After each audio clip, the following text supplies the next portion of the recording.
Hello everyone, welcome back to a online solution. तो आज इस वीडियो में क्लास 10th प्रश्नावली 3.2 एनसीईआरटी गणित क्लास 10 के लिए हम लोग 3.2 पूरा एक्सरसाइज पढ़ने वाले हैं। वीडियो थोड़ी सी लंबी बनेगी लेकिन बहुत ही ध्यान से देखना है। तो चलिए स्टार्ट करते हैं 3.2। सवाल हमारा सबसे पहला यहाँ पे है, कक्षा 10 के 10 विद्यार्थियों ने एक गणित की पहेली प्रतियोगिता में भाग लिया। यदि लड़कियों की संख्या लड़कों की संख्या से 4 अधिक हो तो प्रतियोगिता में भाग लेने वाले लड़कों तथा लड़कियों की संख्या ज्ञात करें। इसको आप दो तरीके से हल कर सकते हैं और मैं दोनों तरीके आपको बताऊंगा, ठीक है, डोंट वरी। तो सबसे पहले यहाँ पे हम पहला विधि तरीका हल करते हैं। देखिए, सबसे पहले तो अगर आप लड़की संख्या अलग मानिएगा, लड़का की संख्या अलग मानिएगा तो एक अलग तरीका बन जाएगा, ठीक है ना। तो मैं पहले वही बनाता हूँ, ठीक, उससे पहले आपको ज़्यादा समझ में आएगा। तो पहले मानते हैं कि माना कि क्या लिखे, माना कि कक्षा में लड़कों की संख्या है ना जी, लड़कों की संख्या क्या मानते हैं, x। कोई बहुत से स्टूडेंट पहले लड़कियों की संख्या मानता, तो कोई दिक्कत नहीं, लड़की के पहले मान सकते हैं। मैंने पहले लड़का का मान लिया, कोई दिक्कत नहीं। तथा कक्षा में लड़कियों की संख्या, तो इसको क्या मान लिया था मैंने, y मान लिया। तो पहला विधि बना रहे, ठीक है ना। अब देखो प्रश्न में बोलता है क्या, प्रश्न से या प्रश्नानुसार है ना, प्रश्नानुसार। देखिए प्रश्नानुसार बोलता है कि लड़कियों की संख्या लड़कों की संख्या से 10 4 अधिक है। इससे पहले बोलता है कि कक्षा 10 के 10 विद्यार्थियों ने एक प्रतियोगिता गणित की पहली प्रतियोगिता में भाग लिया। मतलब ये पता चल रहा है कि जो पार्टिसिपेट हो रहा, जो प्रतियोगिता हो रहा, उसमें टोटल कितने स्टूडेंट, 10 स्टूडेंट, यानी कि उसमें लड़का भी है लड़की भी है। तो मतलब कि लड़का भी है और लड़की भी है, ये दोनों मिला करके कितना स्टूडेंट, 10 स्टूडेंट। समझ में आया, ये लड़का है, एक से लड़कों की संख्या, y लड़कियों की संख्या, इन दोनों को मिलाया तो कितना है, 10। यही हमारा समीकरण फर्स्ट बन गया। ओके, तथा अब देखिए यही मेन है, समीकरण बन जाएगा, बाकी हल हो जाएगा। फिर बोलता क्या, यदि लड़कियों की संख्या, देखिए जैसे सेंटेंस लिखा वैसे लिखिएगा, ठीक है। लड़कियों की संख्या, लड़की की संख्या लड़कों की संख्या से ज़्यादा है, कितना ज़्यादा है, 4 ज़्यादा है। इतना तो कन्फर्म है कि लड़कियों की संख्या लड़कों की संख्या से 4 अधिक है। मतलब लड़की जो है लड़का से 4 ज़्यादा है। अगर लड़का 2 है तो लड़की 6 हो जाएगा, फिर 4 ज़्यादा है। तो अब देखो लड़कियों की संख्या क्या है, y, ठीक है, बराबर देंगे। लड़कों की संख्या कितना है, x। तो देखो ये लड़का है लड़की, और पहले बोल रहा कि लड़की की जो संख्या है लड़का की संख्या से 4 ज़्यादा है, तो ये ऑलरेडी इससे ज़्यादा है, 4 ज़्यादा। तो यहाँ पे हमारा इक्वेशन सेट नहीं हो रहा ना। अब देखो तो हमको 4 कहाँ पे लिखना पड़ेगा, इधर किधर, तो हमको इक्वेशन बराबर करने के लिए इधर लिखना पड़ेगा 4। देखो अब ये पता चला कि हमारा दोनों तरफ बराबर होंगे। अगर लड़की 4 ज़्यादा है तो इधर जो 4 जोड़ दिए तो हो गया बराबर। और नहीं तो समझ में आता है, सिंपल समझिए, जैसे बोलते वैसे लिखते जाए। लड़कियों की संख्या y लिख दिया, लड़कों की संख्या से, जिसके साथ से या का लगा रहे उधर ही हम डालेंगे, ठीक है ना। तो लड़कों की संख्या हो गया 4। ज़्यादा बोला अधिक बोला तो प्लस किए, कम बोलता तो माइनस करते हैं, 4 गुना बोलता तो 4 से गुना करते हैं, ठीक है ना। अब इसको हम क्या करते हैं, सेटिंग करते हैं, x को इधर लाते हैं और बराबर 4। ये समीकरण क्या हो गया, सेकेंड। अब इसको आप लुप्तीकरण विधि से बना दो, है ना। तो यहाँ पे क्या करते हैं, समीकरण फर्स्ट तथा सेकेंड से, फर्स्ट तथा सेकेंड से क्या करते हैं, फर्स्ट समीकरण हमारा x से प्लस y इक्वल टू 10 और सेकेंड क्या है, y minus x equal to 4।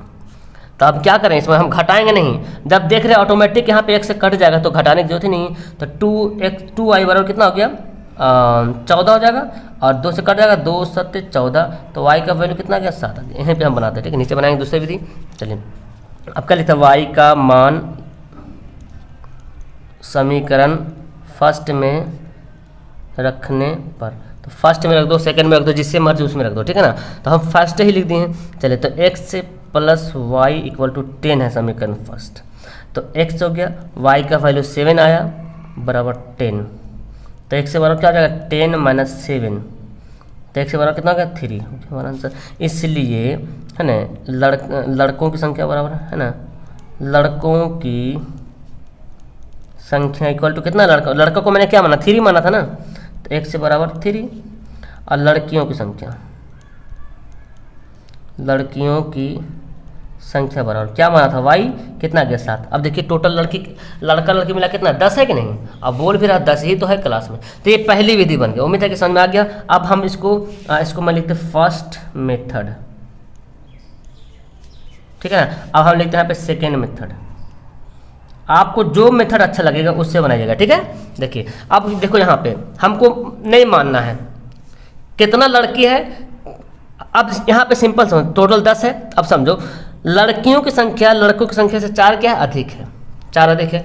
तो अब हम यदि हम इसका मतलब ये हो रहा कि अगर लड़का x है तो लड़की कितना है x+4 है ना जी। यदि लड़का x होगा तो लड़की कितना होगा x+4, क्योंकि लड़की जो है लड़कों से 4 ज़्यादा है। तो यहाँ पे मानते हैं, माना कि लड़कों की संख्या क्या माने x माना। तो लड़कों की संख्या जब x मानेगा इसलिए तो लड़कियों की संख्या कितना हो जाएगा, इसलिए लड़कियों की संख्या क्या बोल रहा, लड़कों की संख्या ज़्यादा लड़कियों की संख्या है 4 ज़्यादा है तो x+4 हो गया। अब इसलिए प्रश्न अनुसार इस प्रश्न से या प्रश्नशील से, चलिए प्रश्न से क्या बोलता है टोटल कितना है स्टूडेंट 10 स्टूडेंट है ना। तो लिखते हैं तो ये लड़का और लड़की मिला के 10 है, यानी कि x+4 ये वाला बात और ये वाला बात जोड़ दिया कितना है टोटल 10 है। अब देखिए 2x से बराबर कितना हो गया 10 - 4, x से बराबर कितना हो गया, ये कितना आएगा घट के 6 आएगा और 2 आ जाएगा नीचे बटा 2 3 6, यानी कि x से बराबर कितना आ गया 3 आ गया, ठीक है। तो इसलिए x किसको माने थे, लड़कों की माने थे, इसलिए लड़कों की संख्या बराबर x से माना था 3 आ गया है ना, तथा लड़कियों की संख्या तो लड़कियों की संख्या कितना था x+4, तो x+4 बराबर 7। आपको जैसे मर्जी वैसे बनाइए है ना, कोई दिक्कत नहीं, जैसे भी बनाइएगा नंबर आपको मिल जाएगा। उम्मीद है कि आपको समझ में आ गया होगा। चलिए तो हमारा पहला का दूसरा सवाल है।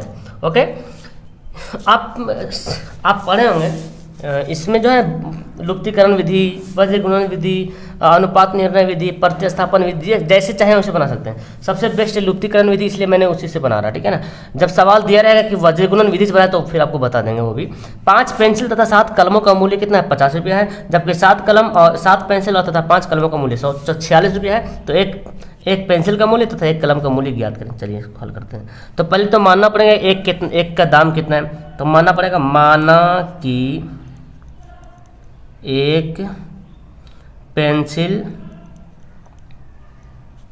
का मूल्य कितना मान लेते हैं 100 रुपया मानते हैं, 100 रुपया है ना, तथा एक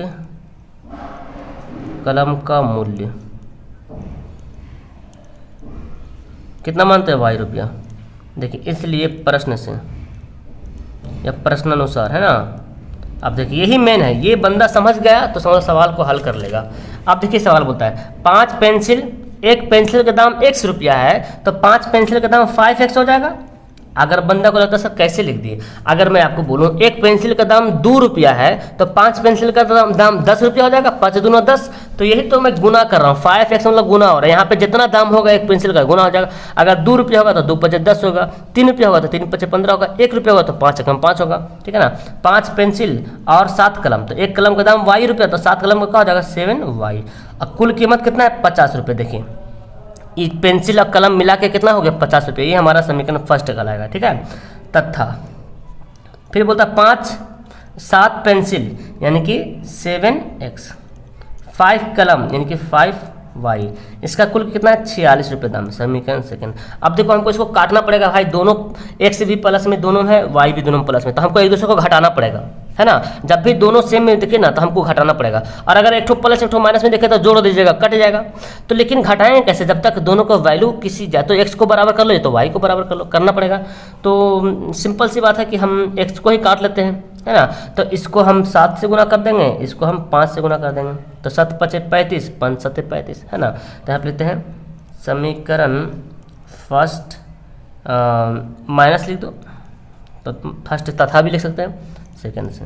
देखो गुना करो, 7 × 5 = 35x, 7 × 7 = 49y और 7 पचे 35 यानी कि 350। 5 से करो 5 7 35x प्लस 5 पचे 25y और 6 पचे 30 के 0 बचा 3 5 20 3 23। अब क्या करेंगे, घटाने बोला था ना, तो घटाने का मतलब साइन चेंज करेंगे। ये प्लस बन गया माइनस, प्लस बन गया माइनस, प्लस बन गया माइनस, ये दोनों खल्लास। अब यहाँ देखो 9 में से 5 गया 4, 4 में से 2 गया 2 y, ये कितना हो जाएगा 0, 5 में से 3 घटेगा 2 यानी कि 120। 24 पचे 120 होता है, ठीक है ना। y बराबर कितना हो गया 5, तो y का मान कितना आ गया 5 आ गया। अब लिखते हैं y का मान समीकरण फर्स्ट में, सेकेंड में भी रख सकते हैं, है ना, रखने पर जिसमें मर्जी उसमें रखिए, कोई दिक्कत नहीं। तो फर्स्ट हमारा समीकरण फर्स्ट यही उठाना है, इसको नहीं उठाना है, यही उठाना है। 5x + 7y बराबर 50, ये भी आ जाएगा, इसमें भी रखिएगा तो आंसर आ जाएगा, लेकिन इतना बड़ा झोल झाल में कहल जाएंगे हम, इसी को बना लेंगे, है ना। 5x + 7y बराबर 50, 5x + 7y बराबर 50। अब इसका वैल्यू पुट करते हैं, y का वैल्यू 5 आ गया, तो ये तो 5x ऐसे रहेगा, 5 आ गया यानी कि 7 गुना 5 बराबर 50। तो 5x से बराबर देखो 50 हो गया, 7 पचे 35, इधर भेज देते हैं, तो माइनस क्या बनेगा, प्लस क्या बनेगा, माइनस बनेगा। तो 5x कितना आ गया जी, 10 में से 5 घटेगा 5 और 4 में से 3 घटेगा 2, 5 पचे 25, ऐसे भी काट सकते हैं और भाग में बना के काट सकते हैं, ठीक है, कोई दिक्कत नहीं। हो गया, इसलिए देखेंगे, इसलिए एक पेंसिल का मूल्य, एक पेंसिल का मूल्य के लिए मैंने x से माना था और x से बराबर आ गया 5 रुपया, ठीक है ना, तथा एक कलम का मूल्य, कलम को मैंने माना था y रुपया और कितना गया 7 रुपया, तो ये टोटल कितना हो गया, हमारा आंसर हो गया। आप इसको आप चेक भी कर सकते हैं भाई साहब, देखिए कि जब 5 कलम 7 पेंसिल मिल 5 पेंसिल 7 कलम मिलके 50 रुपया हो रहा है, देखिए यहाँ पे, तो 5 पेंसिल तो 5 बचे 25 रुपया और कितना बोल रहा हूँ, सॉरी यहाँ पे 15 होगा, तो 5 तिया 15 तो 3 रुपया होगा, ठीक है ना। तो यहाँ पे x का वैल्यू कितना होगा 3 रुपया हो जाएगा। तो अब हमारा राइट आंसर, ठीक है, यहाँ पे 3 होगा, सॉरी मिस्टेक हो गया घटाने में, तो ये देखना ध्यान देना। तो हमारा क्या हो गया, ये राइट आंसर हो गया। ओके, तो चलिए अब हमारा सवाल नंबर 2, पहला का मैंने 2 बना दिया, अब सवाल नंबर 2 में जो है 3 सवाल है, देखिए समझिए ध्यान से। अनुपात a1/a2 b1/b2 c1/c2 की तुलना करना है और ज्ञात करना है कि जो समीकरण दिया हुआ सवाल में वो प्रतिच्छेदी होता है या समांतर होता है अथवा समपाती होता है। तो सवाल में हम हल कर लेंगे, आपको समझ में आ जाएगा। तो सवाल को जानते हैं, ये कैसे लिखा हुआ है, एक्चुअली ये जो लिखा हुआ है ना, a1x + b1y + c1 बराबर 0 और a2x + b2y + c2 बराबर 0, इस फॉर्मेट में लिखा हुआ है। मतलब ये a1 है, ये b1 है, ये c1 है, ये a2 है, ये b2 है, ये c2 है, ठीक है। तो हमको इस फॉर्मेट में लाना है। चलिए तो इसको हल करते हैं यहाँ पे, है ना, सवाल हमारा दिया हुआ है तो हल करते हैं यहाँ पे। तो पहले हमको क्या निकालना पड़ेगा, a1/a2, तो लिखते हैं a1/a2। तो a1 कितना है डियर, a1 हमारा है 5 है, 5, a2 कितना है 7 हो गया, b1/b2, b1 कितना है जी, देखिए -4 है ना, अब b2 कितना है 6 है। ओके, अब चाहो तो c1/c2 निकालो या ना निकालो, कोई फर्क नहीं पड़ने वाला, ठीक है, चाहे तो निकाल सकते हैं या चाहे तो नहीं भी निकाल सकते हैं। ओके, लेकिन आप यहाँ देखिए a1/a2 और b1/b2 आपस में बराबर है नहीं, है ना, तो यहीं पे समझ लीजिए, अगर यहीं पे जब बराबर है तो आपको c1/c2 निकालने की जरूरत नहीं है, तो हम लिख सकते हैं, चूंकि यहीं पे मैं लिखता हूँ, ठीक है ना, चलो यहाँ लिखता हूँ, चूंकि a1/a2 बराबर नहीं है b1/b2। पहले ही स्थिति में जब a1/a2 b1/b2 बराबर नहीं होगा तो लिखेंगे इसका जो ग्राफ बनेगा, पता है, इसका केवल एक हल होगा। कितना हल होगा, एक हल होगा, आगे सवाल ही बनाना, इसका केवल एक हल होगा। इसका जो ग्राफ बनेगा, तो ग्राफ कैसा बनेगा, प्रतिच्छेदी बनेगा या समांतर बनेगा या तो समबाती बनेगा। तो जिसका एक हल होता है, एक हल के मतलब हुआ कि एक बार ऐसे काट रहा, प्रतिच्छेद मतलब एक बार काट रहा, तो लिखेंगे अतः यह बिंदु या एक बिंदु पर प्रतिच्छेद करते हैं, यह एक बिंदु पर प्रतिच्छेद करती है। ठीक है, कैसे होगा आप सब कैसे पता चला एक बिंदु पर प्रतिच्छेद करती है? क्योंकि a1/a2 और b1/b2 बराबर नहीं है। शुरू में ही अगर बराबर नहीं रहेगा तो केवल एक बिंदु पे प्रतिच्छेद करेगा, मतलब ऐसे और ऐसे कट करेगा ग्राफ में, और मतलब उसका एक हल होगा। ठीक है ना। अब जब दूसरा सवाल बनाएंगे तो आपको समझ में आ जाएगा और अच्छी तरीके से। तो एक तो हमारा यहाँ पे आंसर हो गया। ठीक है ना। दूसरा जो सवाल आपका है वो बोलता है 9x + 3y + 12। लिख देता हूँ यहाँ पे 9x + 3y + 12 = 0। ठीक है ना। और 18x + 6y + 24, 18x + 6y + 24 देखिए दे दिया। अब हम इसको अरेंज करते हैं, लिखते हैं इसलिए a1/a2, a1 कौन है 9 है, a2 कितना 18 है, काट देंगे 9 दूना 18, तो 1/2 ऊपर में एक बार बचा। ठीक है। b1/b2, b1 कितना है 3 है, b2 कितना है 6 है। देखिए 3 दूना 6, भाई साहब यहाँ भी बराबर हो गया। तो ये दोनों बराबर जब हो जाएगा तो हम अगला स्टेप भी हम कर लेंगे। ठीक है ना।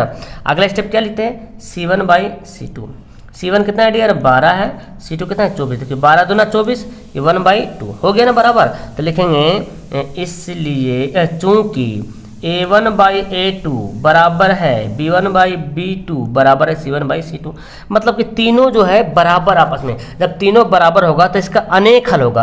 और ये जो ग्राफ जो रेखा बनेगा ग्राफ में, वो एक बिंदु पे प्रतिच्छेद नहीं करेगा, अनेक बिंदु पर प्रतिच्छेद करेगा, अनेक बिंदु पर।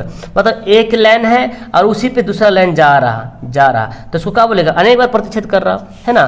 तो यहाँ पे जब तीनों बराबर हो गया लिखेंगे अतः यह, यहीं पे लिखते। ठीक है ना। अतः यह समपाती है, समपाती है। कैसे समपाती है? क्योंकि अनेक बिंदु पे प्रतिच्छेद करेगा, इसलिए क्या हो जाएगा ये समपाती है। तो समपाती होने का रूल है क्या, तीनों बराबर रहेगा, तीनों बराबर रहेगा और इसका अनेक हल होगा। ठीक है ना। और इसका केवल एक हल होगा। चलिए तीसरा सवाल देखिए बनाते हैं। बहुत ही आसान सा प्रश्न यहाँ पे दिया हुआ है। तीसरा है 6x - 3y = +10, 6x - 3y + 10 = 0। दूसरा है 2x - y + 9, 2x - y + 9 = 0। ये दे दिया। अब इसको हमको बनाना है, तो पहले क्या करें वही निकालते हैं। a1/a2, b1/b2, c1/c2 कर लेते हैं ना। बहुत आसान है। तो लिखते हैं हम यहाँ पे इसलिए a1/a2 6/2 कितना आ जाएगा 3 आ जाएगा। चलिए फिर देखो b1/b2, b1 कितना है जी -3 है, और b2 कितना है -1 है ना। y जो है माइनस से गुना हो रहा है तो -1, ये दोनों कट जाएगा माइनस, तो क्या बचेगा 3। मतलब ये दोनों बराबर जब आ जाएगा तो c1/c2 भी निकालने की कोशिश कर लीजिएगा। c1 कितना है 10 है, c2 कितना है 9 है, जो कि बराबर नहीं है। तो हम यहाँ पे लिखेंगे चूंकि a1/a2 बराबर तो हो गया b1/b2 का, है ना जी। a1/a2 b1/b2 को बराबर तो हो गया, लेकिन c1/c2 का बराबर नहीं है। अब जब ऐसा कंडीशन रहेगा तो इसका कोई हल नहीं होगा। क्या कोई हल नहीं होगा। अतः यह समांतर है। क्या है समांतर है। समांतर का मतलब हुआ कि एक ही लाइन पे दूसरा लाइन जा रहा, तो ये एक दूसरे को तो काट नहीं रहा। जब काटेगा ही नहीं तो हल होगा कहाँ से, नहीं होगा ना।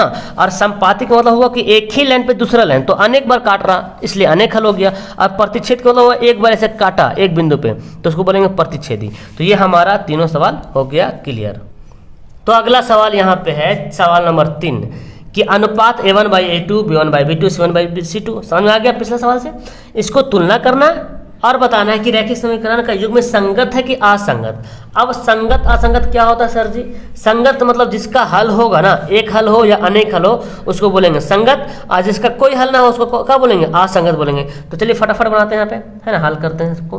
पहले हमारा क्या दिया हुआ है a1/a2, a1 कितना है 3 है, a2 होगा 2। ओके, फिर निकालते हैं b1/b2, तो b1 कितना है 2 है, b2 कितना है -3। देखिए पहले ही बार बराबर नहीं है, नहीं बराबर तो नहीं लिखा है बराबर, तो यहीं पे आगे अब बढ़ने की जरूरत भी नहीं है, इसलिए लिखेंगे इसलिए सॉरी चूंकि a1/a2 जो है बराबर नहीं है b1/b2 का, बराबर नहीं है तो कितना हल होगा, मैंने बताया था अभी, जब बराबर नहीं होगा, शुरू में बराबर नहीं होगा, बाकी बाद में बराबर हो या नहीं हो, उससे कोई मतलब नहीं है, लेकिन शुरू में बराबर नहीं हुआ इसका मतलब कि इसका केवल एक हल होगा। अतः इसके केवल एक हल होंगे, इसलिए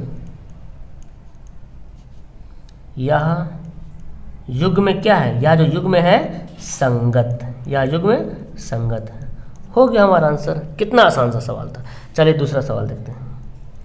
दूसरा सवाल बोलता है क्या है, तो दूसरा सवाल हमारा यहाँ पे है, इसको भी हम लोग हल करते हैं। चलिए तो हम लोग लिखते हैं, यहाँ पे डालते हैं, क्योंकि a1/a2 जब निकालते हैं तो a1 हमारा कितना है 2 है और a2 कितना है भाई 4 है। इसको हल कर लेंगे कितना हो जाएगा 1/2, काटेंगे तो। चलिए अब b1 निकालते हैं, b1/b2, तो b1 कितना है जी -3 है और b2 कितना है -6 है। कट क्या आ जाएगा, कितना कट जाएगा, 3 दूना 6, यानी कि 1/2। भाई साहब दोनों बराबर हो गया, ठीक है ना। अब यहाँ निकालते हैं c1/c2, c1 कितना है भाई 8 है, c2 कितना 9। ये बात ध्यान में रखना है कि बराबर के दाएं तरफ में 8 है प्लस में, और ये भी जब ये बराबर के दाएं तरफ रहेगा तो दोनों होना चाहिए।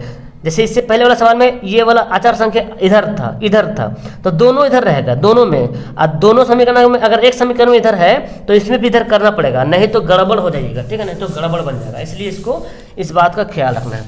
तो हमारा यहाँ पे देखो भाई ये दोनों बराबर हो गया, बराबर नहीं हो गया, तो लिखेंगे चूंकि a1/a2 तो बराबर हो गया भाई साहब b1/b2 का, लेकिन c1/c2 ने दे दिया धोखा। अब जब धोखा देता है तो उसका कोई हल नहीं, कोई सॉल्यूशन नहीं होगा। तो यहाँ पे लिखते हैं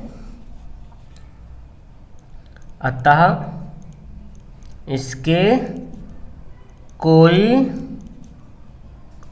हल नहीं है, या नहीं होंगे जो बोलो, कोई हल नहीं है। मतलब क्या हुआ, जब कोई हल नहीं होगा तो इसलिए यह क्या होगा, इसलिए यह युग्म क्या होगा, बोलो जी, यह युग्म असंगत, यह युग्म असंगत हो गया हमारा, ये आंसर हो गया। तीसरा सवाल लगता है, तीसरा सवाल देख लीजिए। तो हमारा हो दिया हुआ, चलिए तो अब निकालते हैं a1/a2।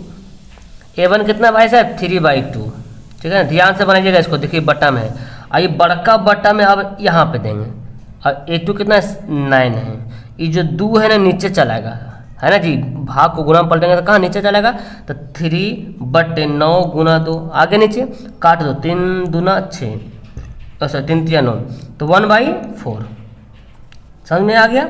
b1/b2 निकालते हैं, b1 कितना है 5/3 और बड़का वाला बटा यहाँ कितना है -10, देखिए जी, ये 3 नीचे चलाएगा, यानी कि 5/10 गुना 3, तो कटेगा 5 दूना 10, -1/3 दूना 6। देखिए पहले ही बार बराबर नहीं है, आगे हमको बनाने की ज़रूरत भी नहीं है, तो इतने में बराबर नहीं हो तो हमारा सवाल बन जाएगा चूँकि a1/a2 बराबर नहीं है b1/b2 का।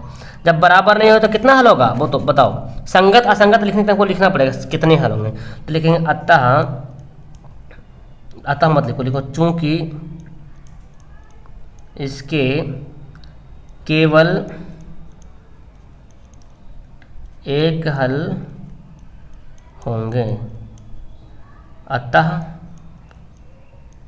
यह युग्म क्या है, संगत है। हो गया हमारा ये आंसर, ठीक है ना। यहाँ पे भी अतः को हटा सकते हैं, कोई बड़ी बात नहीं है। चलिए तो सवाल नंबर 4 बनाते हैं उसी का, तीसरा का 4 बनाएंगे, सबको उसी की तरह करना है। तो a1/a2 लिखते हैं, a1 कितना है 5 है, a2 कितना है -10 है, कट जाएगा 5 दूना 10, यानी कि -1/2। ये नीचे जो माइनस है ना जी, यहाँ पे प्लस है, यहाँ पे प्लस है, यहाँ पे माइनस है, तो प्लस माइनस क्या होता है, प्लस माइनस माइनस, हम ऐसे लिख सकते हैं, ठीक है ना। हो गया, अब लिखते हैं b1/b2, b1 देखिए कितना -3 है, अब b2 कितना 6 है, 3 दूना 6, तो ये तो ऑलरेडी ऊपर में है ही माइनस, यहाँ देखो यहाँ पे प्लस छुपा, प्लस माइनस माइनस 1/2 हो गया। अब क्या लिखेंगे हम c1/c2, तो c1/c2, c1 कौन है 11 है, ये भी बाएं तरफ ये भी बाएं तरफ, -22 11 दूना 22, यानी कि -1/2, तीनों बराबर हो गया। तो लिखेंगे चूंकि a1/a2 बराबर b1/b2 बराबर c1/c2। तीनों क्या हो गया, बराबर हो गया। तो लिखेंगे चूंकि इसके कितने हल होंगे, अनेक हल होंगे। क्यों होंगे अनेक हल, क्योंकि तीनों आपस में बराबर हैं। अतः यह युग्म क्या है, संगत है। आपको जो मैं बना रहा हूं ना, इसका पीडीएफ भी आपको मैं प्रोवाइड करूंगा। चलिए तो हमारा सवाल नंबर 5 देखते हैं क्या बोलता है। फिर हमको वही निकालना है, हमको निकालना पड़ेगा a1/a2। तो a1 कितना है 4/3, a2 कितना है डियर 2 है। ये 3 कहाँ आ जाएगा, नीचे आ जाएगा। तो 4/3 इंटू 2 यानी कि कर दो 2 दूना 4, तो 2/3 हो गया। चलिए b1/b2 देख लेते हैं। b1 कितना है 2 है, अब b2 कितना है 3। अरे भाई साहब, तो 2/3 यहाँ भी आ गया है ना जी। चलिए c1/c2 देखते हैं। c1 कितना है डियर 8 है, c2 कितना है 12। कटपिट करो, 4 दूना 8, 4 तिया 12।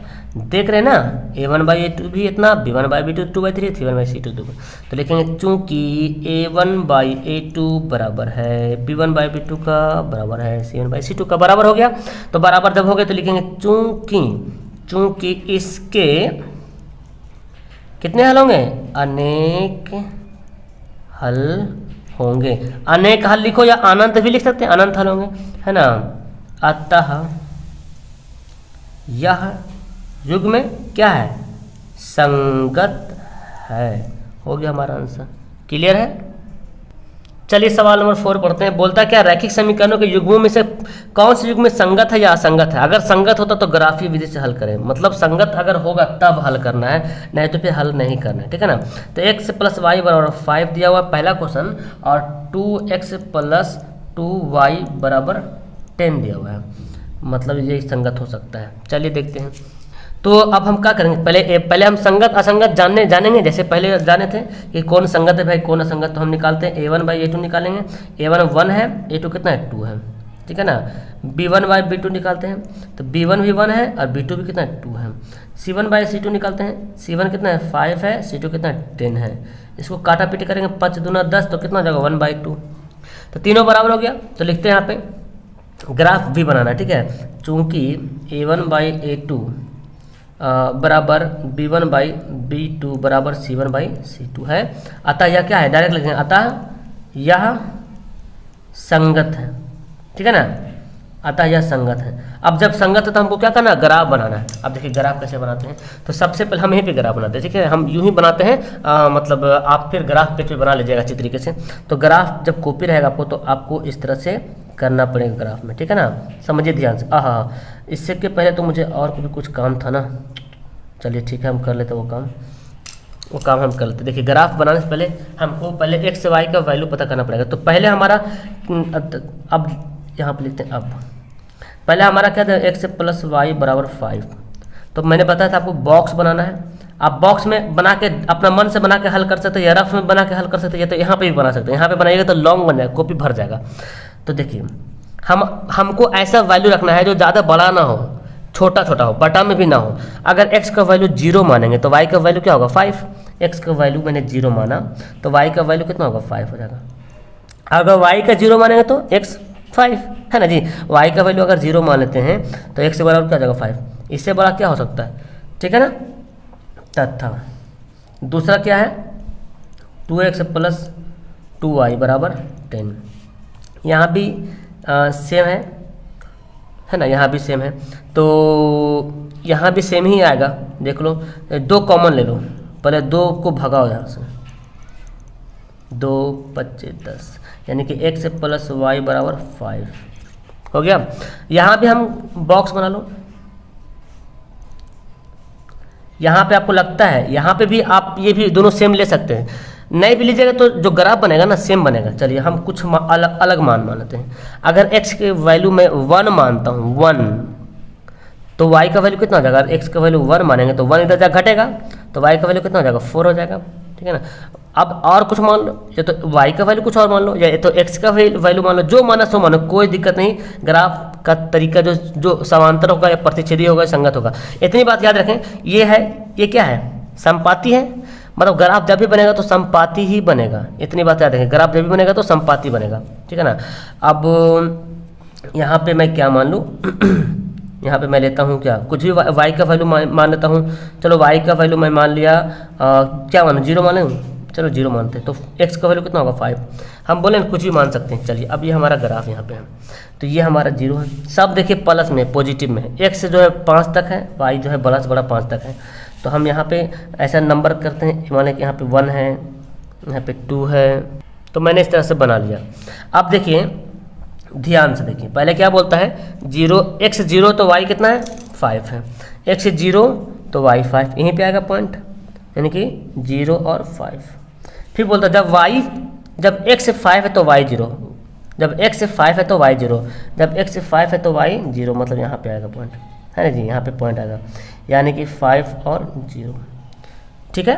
अब दूसरा देखिए, जब x 1 है तो y कितना है 4 है, जब x 1 है तो y कितना है 4 है, जब x 1 है तो y कितना है 4 है।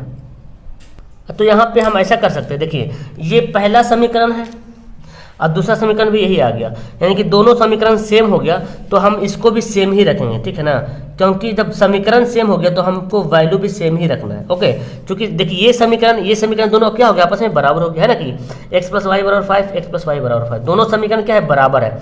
आप चाहो तो इसको लिखो या ना भी लिखो, कोई दिक्कत नहीं पड़ेगा, बॉक्स बनाओ चाहे ना बनाओ, क्योंकि दोनों समीकरण क्या है, बराबर है। तो इस समीकरण के लिए जो वैल्यू आएगा इसके लिए भी वही वैल्यू मेरे ख्याल से ज़्यादा बेहतर होगा। तो चूँकि इसी से बन पाएगा, तो जब इसके लिए ये आया तो इसके लिए भी यही आएगा, ओके। तो हम यहाँ पे स्केल को रखेंगे और इस तरह से हम क्या करेंगे, हम एक लाइन यहाँ से खींच देंगे। तो ये पहला समीकरण के लिए है, दूसरा समीकरण के लिए भी वही है ना, दूसरा के लिए भी वही है। पहला के लिए जब ये था, क्योंकि दोनों समीकरण आपस में बराबर है, तो फिर सोचने वाली कोई बात ही नहीं, दूसरा भी इक्वेशन जो है इसी पर होते हुए जाएगा, है ना जी। यही हमारा क्या हो जाएगा, आंसर हो जाएगा। चूंकि ये संगत है इसलिए मैंने ग्राफ बनाया। दूसरा सवाल देखते हैं। तो पहले हमको संगत असंगत बताना पड़ेगा। तो a1/a2 करते हैं 1/3, ठीक है ना। b1/b2 करते हैं -1, b2 -3, यानी कि 1/3। तो बराबर तो हो गया a1/a2 और b1/b2। c1/c2 करते हैं, c1 कितना है देखिए 8 है, c2 कितना 16 है, 8 दूना 16, यानी कि 1/2, ओके। तो लिखेंगे यहाँ पे, चूँकि a1/a2 बराबर तो है b1/b2 का, लेकिन c1/c2 के बराबर नहीं है, तो क्या हो जाएगा, ये असंगत है ना, अतः यह असंगत है। और जब असंगत है तो हमको इसका ग्राफ बनाने की ज़रूरत भी नहीं है। चलिए तीसरा सवाल बनाते हैं, पहले देखते हैं कि संगत है कि असंगत है ना इसका। तो पहले a1/a2 निकालते हैं, आप लिखते हैं a1/a2 कितना है डियर, a1 हमारा 2 है, a2 कितना 4 है, यानी कि कट के क्या आ जाएगा 1/2, काट लीजिएगा। तो फिर देखिए b1/b2, b1 कितना है 1 है, अब b2 कितना -2 है, तो हो गया -1/2। तो शुरू में तो बराबर नहीं हुआ, तो हमको आगे जाने की जरूरत नहीं, क्योंकि a1/a2 not equal to b1/b2, बराबर नहीं तो क्या लिखेंगे, अतः यह संगत है, क्योंकि इसके एक हल होगा, है ना, अतः यह क्या है, संगत है, हो गया। अब हमको क्या करना पड़ेगा, ग्राफ बनाना पड़ेगा। चलिए ग्राफ बनाने के लिए हम पहले यहाँ पे लिखते हैं। अब हम यहाँ पे क्या करते हैं, ग्राफ करते हैं। तो 2x + y - 6 = 0 है, 6 को इधर कर लेते हैं, ठीक है ना। तो 2x + y = 6 हो गया। अब हम यहाँ पे बॉक्स बनाते हैं। आप समीकरण को जैसे भी हल कर सकते हैं, कोई दिक्कत नहीं है, ठीक है ना। बॉक्स बनाते हैं यहाँ पे, ये ले लिया x का, ये ले लिया y का। तो चलिए मैं ऐसा करता हूँ, यहाँ पे x का वैल्यू मैं क्या मानता हूँ, 0 मान लेता हूँ, 0 मान लिया। x का वैल्यू जब 0 मानेंगे तो ये पूरा 0 हो जाएगा, तो y का वैल्यू क्या बचेगा, 6 बचेगा, ठीक है ना। अब y का वैल्यू 0 मान लेते हैं, जो मानना है छोटा छोटा मान मानिए। तो y का वैल्यू 0 मान लेंगे, तो x का वैल्यू क्या होगा, जब y 0 हो जाएगा, मतलब ये खत्म हो गई कहानी इसका। तो 2 तिया 6, यानी कि x का वैल्यू कितना हो जाएगा, 3 हो जाएगा, ठीक है ना। अब हम क्या करते हैं, तथा हम यहाँ पे बनाते हैं, ठीक है, ताकि मेरा दूसरा क्वेश्चन बनाने का मौका मिलेगा, ठीक है। आप एग्जाम में नीचे करके बनाना। तथा दूसरा समीकरण क्या है देखिए, कहा गया ये है 4x minus 2y minus 4 equal to 0। तो 4x माइनस 2y बराबर 4 हो गया, माना जा क्या बना, प्लस बन गया। अब यहाँ पे हम लोग बनाते हैं बॉक्स में, देखिए अब देखो दोनों समीकरण अलग अलग है। उस सवाल में दोनों समीकरण सेम था तो मैंने वही सेम बना दिया था। अब अलग था तो अलग हम कर सकते हैं। यहाँ पे देखिए x का वैल्यू हम 0 मानते हैं पहला बार, ये हमारा x है भाई, x का वैल्यू 0 मान लेंगे, मान लिया 0। जब x का वैल्यू 0 मान लिया है तो खत्म कहानी x का। तो ये y से 2 से करेंगे, 2 दूना 4, तो कितना हो जाएगा -2y का वैल्यू। अब y का वैल्यू मान लो 0, चलो मान लेते हैं 0, है ना। तो y का 0 मान लेंगे तो ये कहानी खत्म, इतना खत्म कहानी। तो 4 से कटेगा, 4 एकम 4 यानी कि 1 बचेगा, हो गया ना। अब इसका ग्राफ बनाते हैं। एक बात याद रखें, ग्राफ जो बनेगा क्या बनेगा, ये कितना बार एक बार पहली a1/a2 b1/2 बराबर नहीं है तो क्या है, एक हल है, मतलब इसको क्या बोलेंगे, एक हल होगा, यानी कि प्रतिच्छेदी होगा। रेखा क्या होगा, प्रतिच्छेदी। तो हम तो पहले ग्राफ बनाते हैं यहाँ पे। तो ये हमारा ग्राफ बन के रेडी हो गया। अब हम क्या करते हैं, इसका वैल्यू पुट करते हैं। देखिए x का वैल्यू जब 0 है तब y का वैल्यू 6 है, तो x 0 यहीं पे रहेगा, x और y दोनों यहाँ पे 0 हो सकता है, ठीक है ना। तो x जब 0 तो y कितना है 6, यानी कि यहाँ पे, यानी कि 0 और 6 ऐसे लिखते हैं ना पॉइंट। x का वैल्यू 3 तो y 0, x का वैल्यू 3 तो y 0। यहाँ पे जो है ना ये जो मूल बिंदु है, यहाँ पे x y दोनों का 0 यहीं पे है, दोनों का 0 यहीं पे है। तो x 3 है, y 0 है, तो हम यहाँ पे लिखेंगे 3 और 0, 3 0। ये दोनों क्या करेंगे, मिला देंगे। तो हम यहाँ पे स्केल रखेंगे, स्केल रखने के बाद क्या करेंगे, एक दूसरे को मिला देते हैं अच्छी तरीके से। चलिए हम यहाँ पे ऐसे रख दिया और मैंने यहाँ पे मिला दिया। आपको ग्राफ मिलेगा एग्जाम में, उससे बनाना है, ठीक है।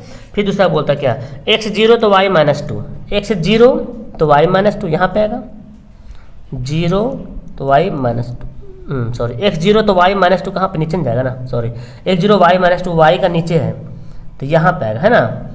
चलिए यहाँ पे आ गया, ये नहीं है तो x1 y 0, x1 तो y 0, x1 तो y 0, मतलब ये वाला, ये 1 0 और ये क्या है 0 -2, 0 -2 हो गया।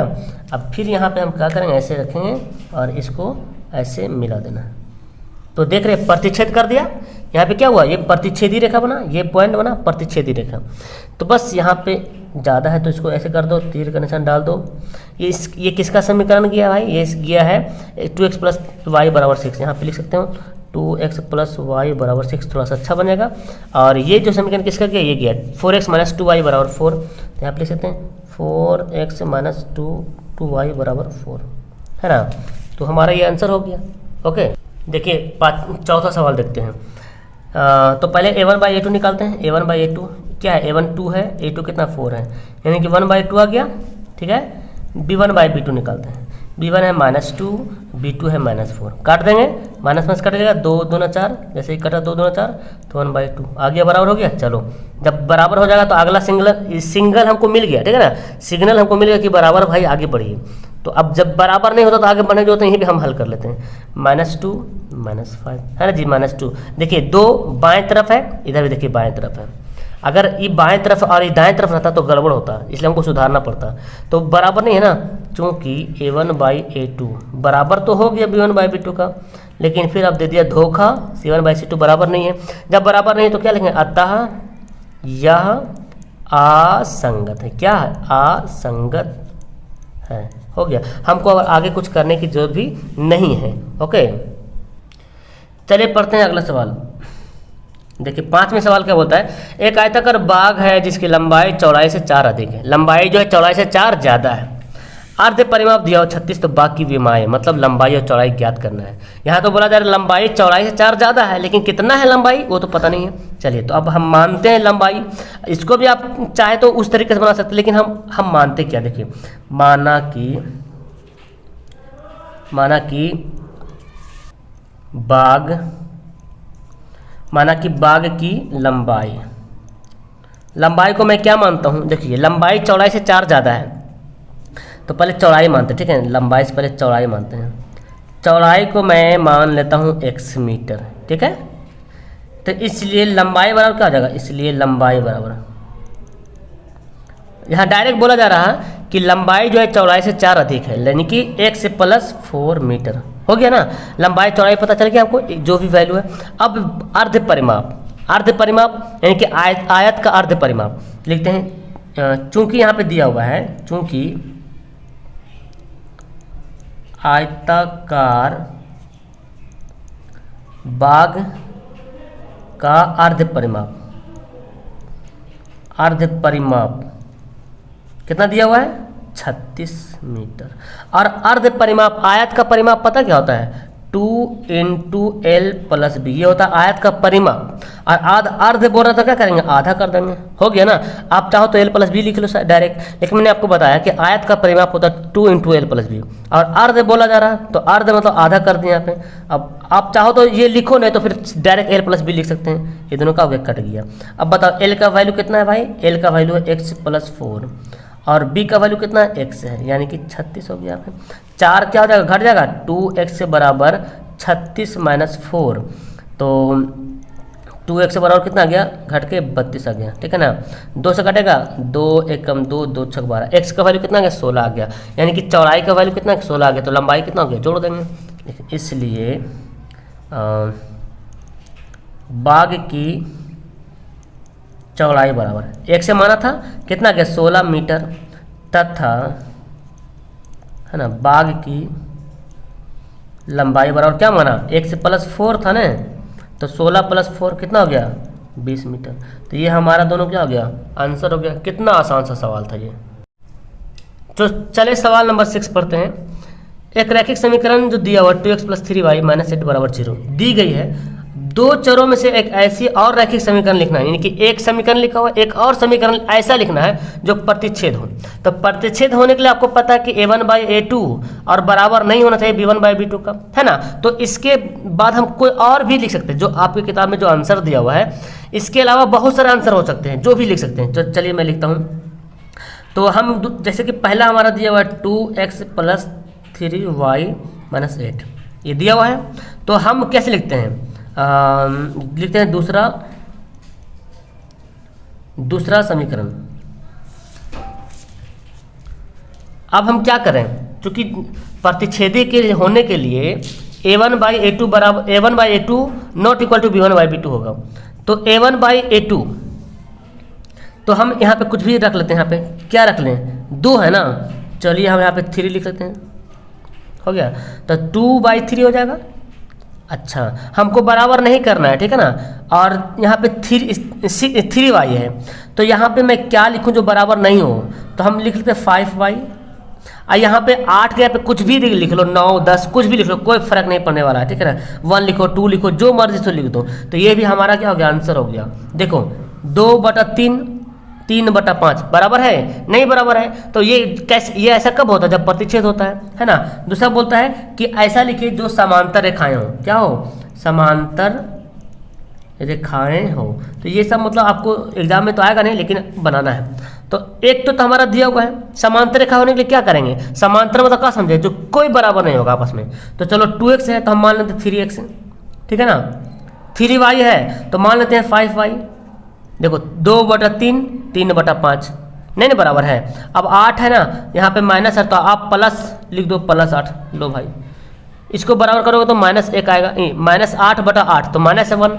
तो सब अलग अलग, 2/3 3/5 -1, तो बराबर नहीं है, बराबर नहीं है तो समांतर रेखा हो जाएगा। चलो तीसरा बोलता है क्या, समपाती हो। समपाती होने के लिए क्या करना है कि तीनों आपस में बराबर होना चाहिए। a1/a2 भी बराबर होगा, b1/b2 भी बराबर होगा, c1/c2 बराबर होगा। तो 2 है ना, तो हम इसी का मल्टीप्लाई कर लेते हैं। 2 है ना तो 4 लिखते हैं, 4x हो जाएगा, 1/2 आ जाएगा। चलिए, या तो सेम भाषा लिख सकते हैं। चलिए, अच्छा दूसरा 3y है तो हम क्या लिखते हैं 6y।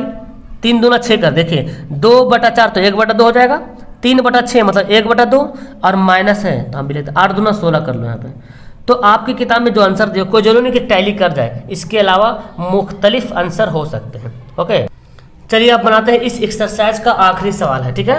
बोलता है कि जो समीकरण दिया हुआ है इसका बनाना है क्या, ग्राफ खींचना है, ग्राफ, ठीक है ना।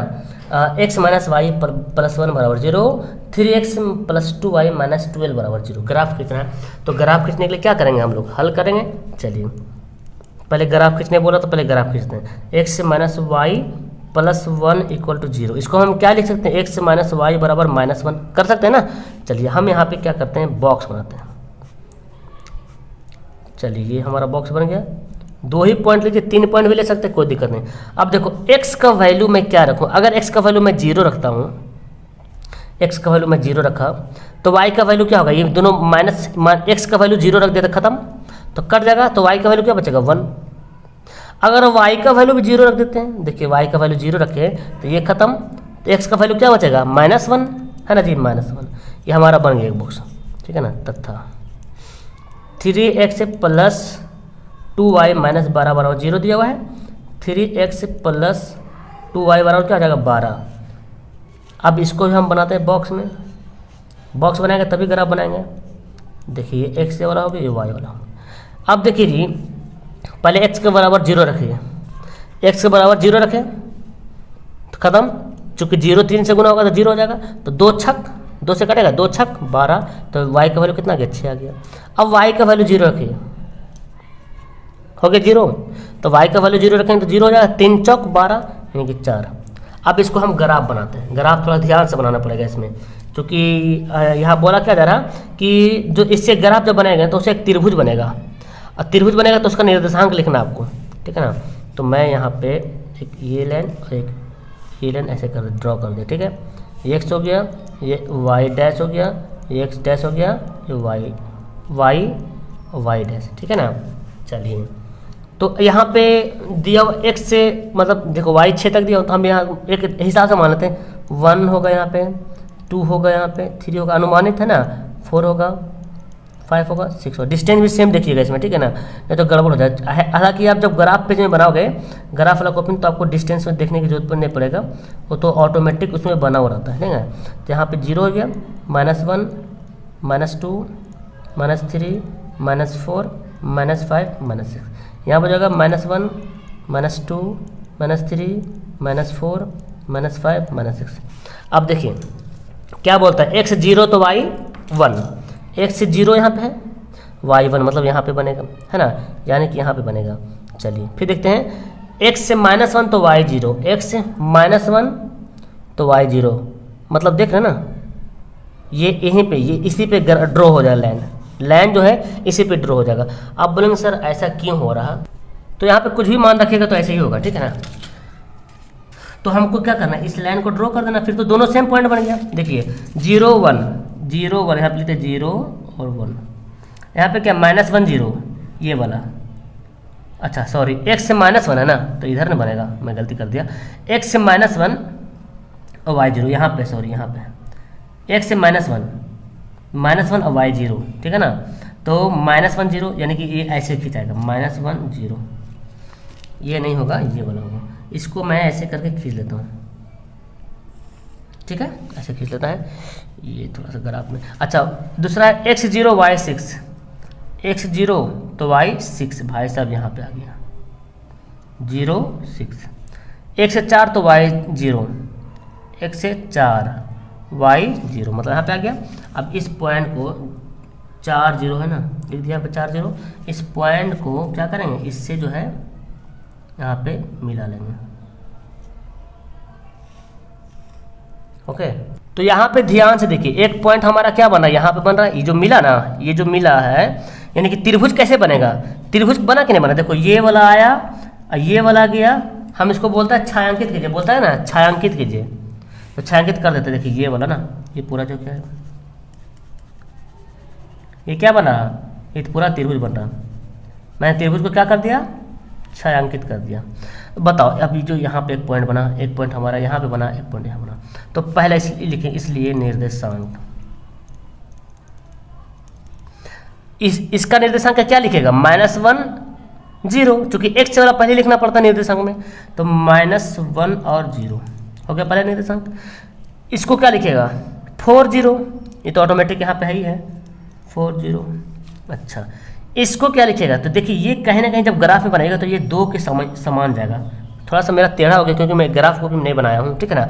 आप जब ग्राफ को भी बनाओगे तो ये सीधा 2 के पास आएगा, और ये कहाँ जा रहा है देखो तो 3 के पास, यानी कि 2 और 3, तो 2 और 3 है ना, तो 2 3 के बराबर हो गया। तो ये 3 पॉइंट बन गया ना, हमारा ये क्या हो गया, आंसर हो गया। तो यहाँ पे हो गया आपका एक्सरसाइज 3.2 जो है पूरा फिनिश हो गया। आपको कैसा लगा नीचे जरूर कमेंट करके बताइएगा। ओके।